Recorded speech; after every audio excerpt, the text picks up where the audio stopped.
Good afternoon and welcome to America's Home Cooking. Today I was going to show you a video on how to make European sourdough bread. Now, remember when I tell you sometimes a recipe they leave points out, and when they leave points out you end up messing up and you're not sure that you can't do it? Well, I ended up with a recipe today, but they didn't state that it was in a proofing room or a proofing box. And they said, let the bread rise. Now, remember, this is a sourdough, and every sourdough I've done, we've always had two 12-hour rises. They had one 12-hour rise, but then they had a 3-hour, and they said that it would work, and I was very confused. But anyway, I followed the recipe through the whole thing. I put the stone in the oven. I heated it up, I did everything, I had the bread rising, doing what it's supposed to do and everything.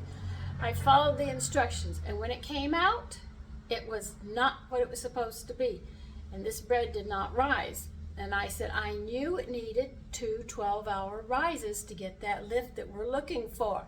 But this, they left out that they have a proofing room. Remember, when you go to these places where they do the baking and stuff, they have proofing areas. This is an area you can make a proofing box if you wish, but because they sell a lot of bread and stuff, they have to have them when you're making sourdough. They have to have a proofing room where they can put this to rise in a shorter time. In other words, it wouldn't take the 12 hours; it would take a much shorter time. And I think this was written, but they didn't bother to tell you this.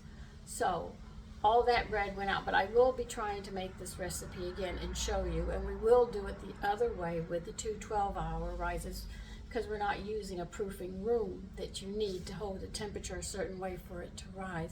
So don't feel discouraged. I mean, if I got discouraged from that, I would sit there and say, oh, that's it, I can't make this.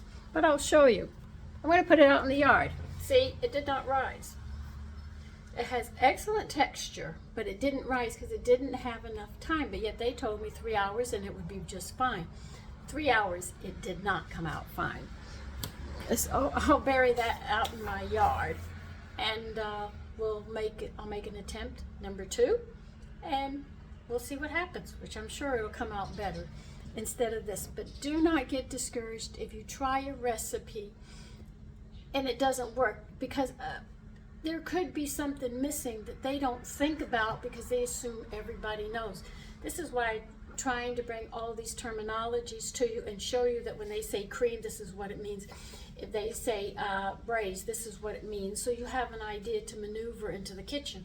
Like instead of saying, get 2 of these are called ribs of celery.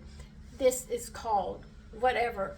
And so when you read that recipe, like they say, la dente, that means just when the pasta is done.